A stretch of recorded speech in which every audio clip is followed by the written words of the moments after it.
तर मी इथे तेल गरम झाल्यानंतर कांदा टाकलेला आहे। कांद्याला चांगला कलर आल्यानंतर आपण बाकीचं सामान टाकणार आहोत। तर मी इथं सामान तयार केलेलं आहे।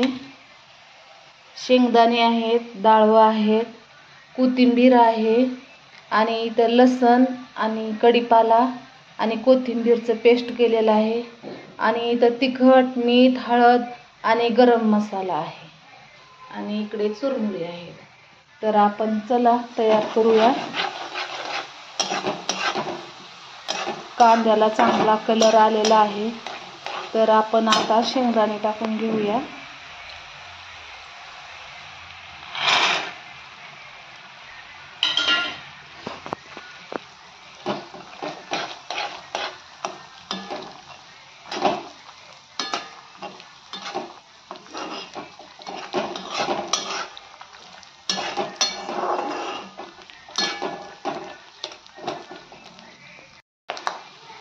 तर आता शेंगदाणे फुटायला लागलेले आहेत।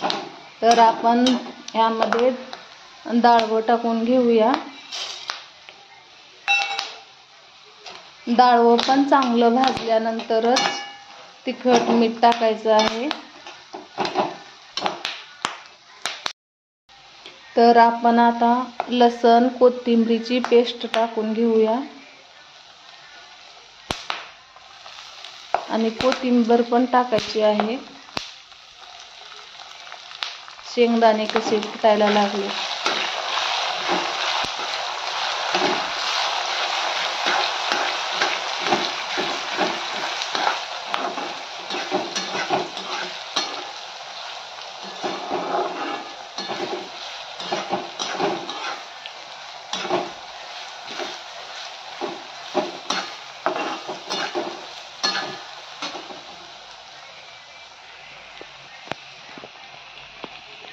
आणि आता आपण तिखट, मीठ टाकूया।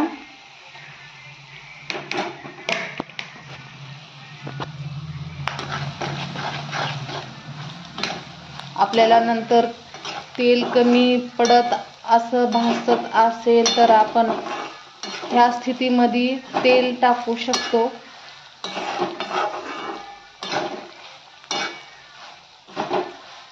माझ्या चॅनलला सबस्क्राईब करायला विसरू नका, लाईक पण करत जावा।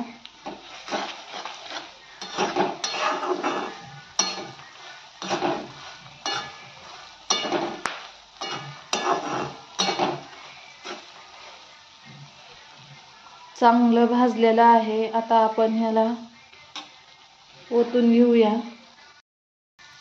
आपण ओतून घेऊया आता चुरमुऱ्यामध्ये।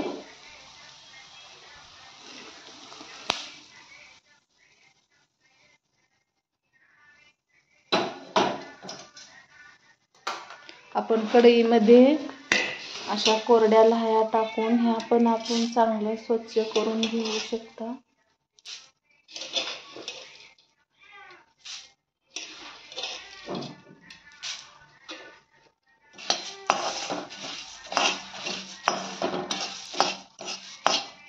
तर आपण इकडे मिक्स करूया।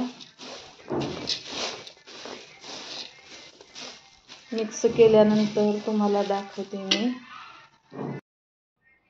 तर मी मध्ये शेव मिक्स केलेला आहे।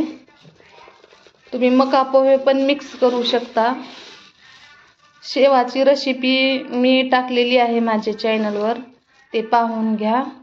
मी थोड्या वेगळ्या प्रकारचा शेव केलेला आहे, खुसखुशीत आणि एकदम छान झालेला आहे। तुम्ही पाहू शकता माझ्या चॅनलवर जाऊन आणि करून पहा। माझी रेसिपी एकदम नॉर्मल असते आणि सोप्या पद्धतीची असते। तर कमेंट करा। वातावरणामध्ये थोडा बदल झालेला आहे, त्यामुळे मी चुरमुरे असं डब्यामध्ये स्टोर करून ठेवते, कारण ते असेच कुरकुरीत आणि कडक राहतात।